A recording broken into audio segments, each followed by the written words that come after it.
Shalom sahabat doa, sahabat iman saya di mana saja berada. Sesungguh bersuka cita karena Tuhan terus memberkati dan pelayanan YouTube ini. Bagaimana luar biasa Tuhan campur tangan di dalam pelayanan ini. Ada banyak orang yang respon dan mereka diberkati oleh Tuhan. Saya terus berdoa supaya ketika pelayanan ini disampaikan, ada kekuatan bagi yang lemah, ada sukacita bagi yang sedang susah hatinya, ada kemenangan untuk orang yang merasa dirinya kalah. Tetapi di dalam Tuhan, bagi manusia mustahil, tapi bagi Tuhan tidak ada yang mustahil. Firman Tuhan akan disampaikan oleh Ibu Lucia Iskandar atau Ibu Majelis kami, Bu Diakon Lucia Tong.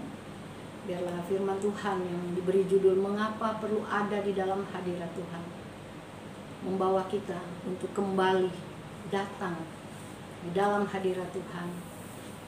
Di sana kita akan melihat Tuhan memberkati, Tuhan menguatkan, dan Tuhan sebagai penolong menyatakan itu kepada kita. Saya akan naikkan pujian Ajar Ku Berdiam.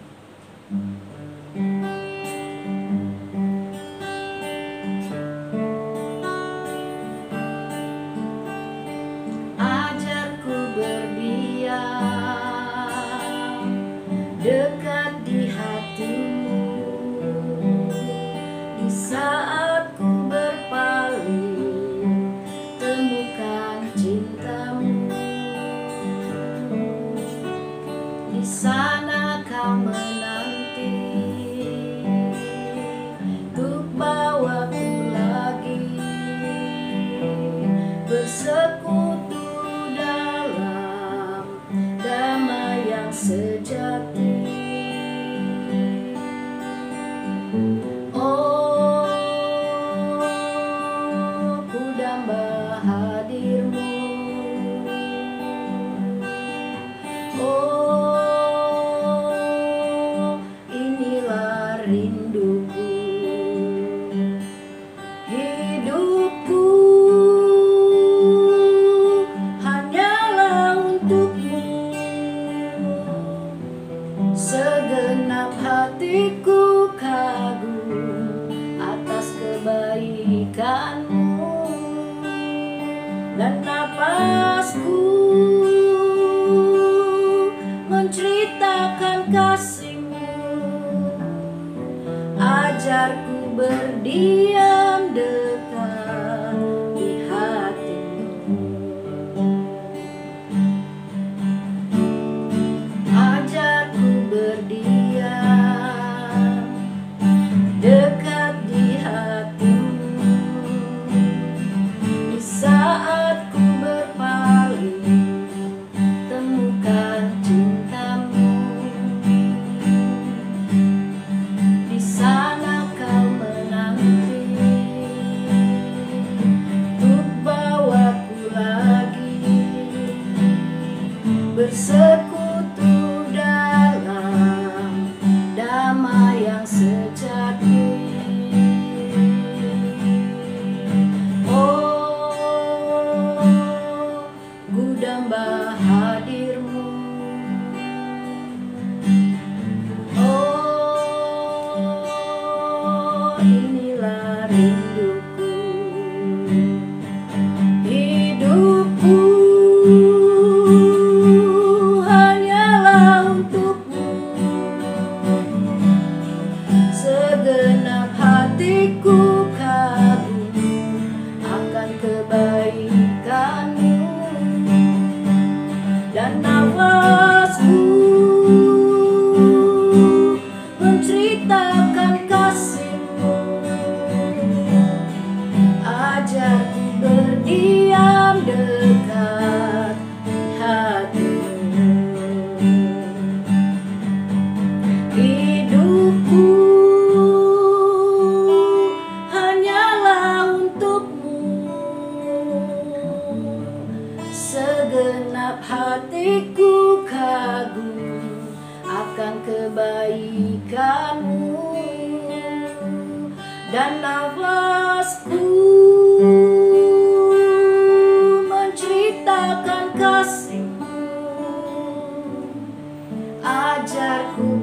diam dekat di hatimu.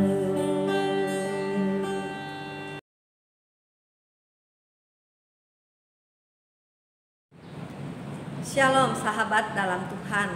Saat ini saya akan membagikan renungan yang akan diambil mengapa kita ada dalam hadirat Tuhan, dari Amos 5 ayat 4 yang berbunyi, sebab beginilah firman Tuhan kepada kaum Israel, carilah aku, maka kamu akan hidup.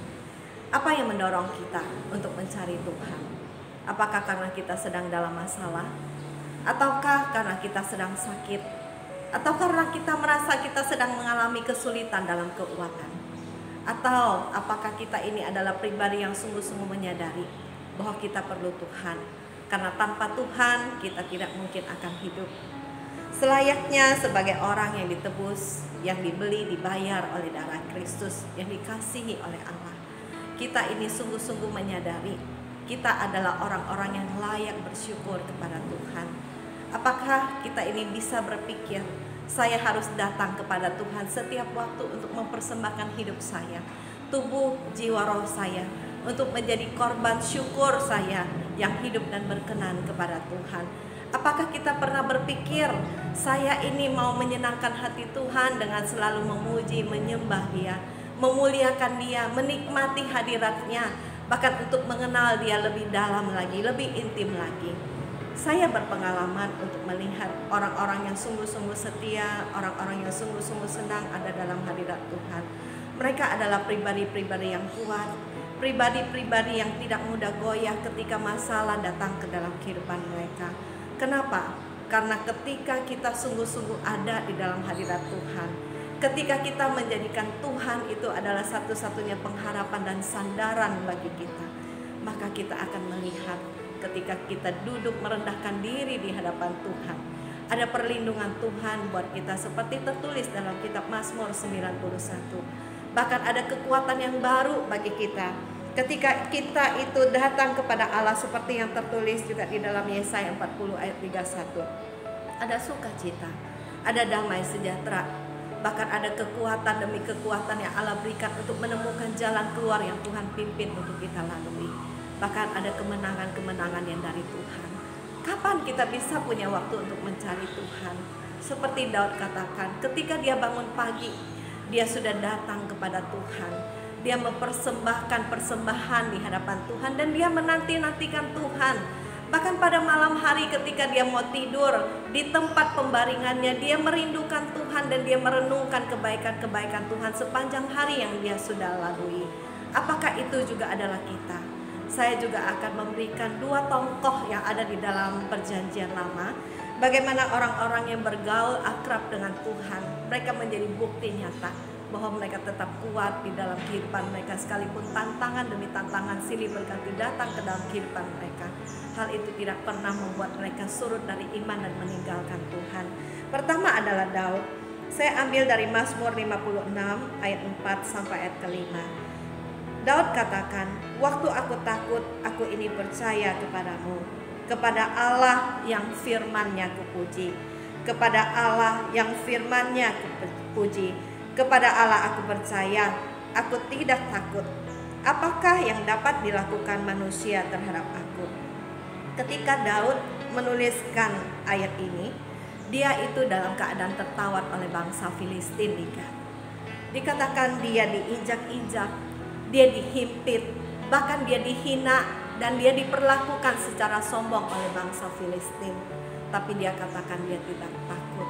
Apa yang dapat dilakukan oleh manusia terhadap dia ketika dia tahu Tuhan ada bersama dengan dia dan melindungi dia? Dan contoh kedua adalah Daniel, yang dapat kita baca dari kitab Daniel 6 ya. Ketika Raja Darius memerintah di Babylon, Daniel adalah salah satu dari 3 pejabat tinggi yang diangkat oleh raja untuk mengawasi kerajaannya. Karena Daniel memiliki roh yang luar biasa, maka dia melebihi para pejabat tinggi dan para wakil raja, sehingga raja bermaksud untuk menempatkannya atas seluruh kerajaan.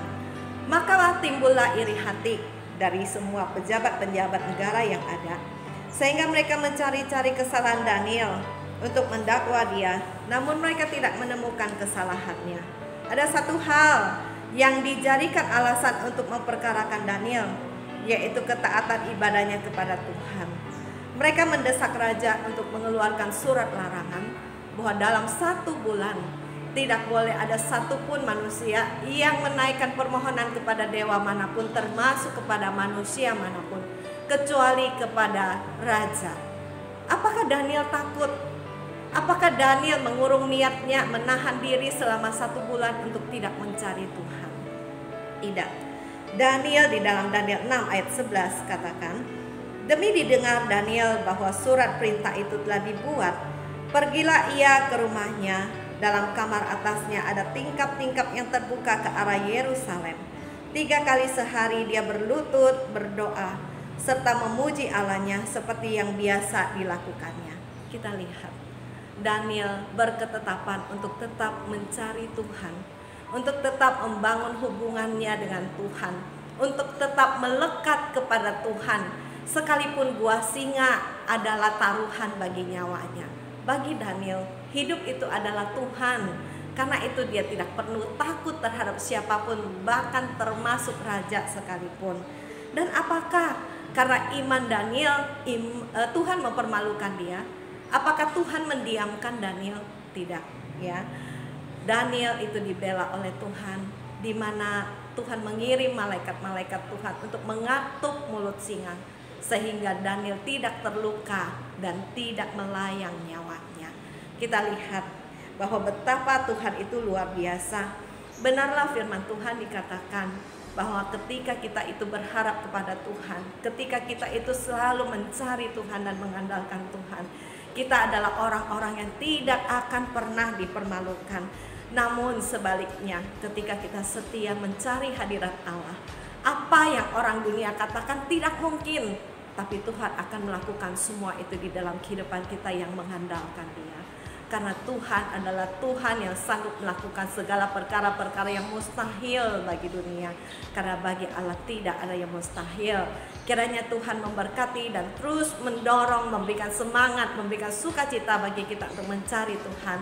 Karena ada upaya yang besar bagi orang yang sungguh-sungguh mencari Tuhan dan mencari hadirat Tuhan. Kiranya Tuhan memberkati. Amin.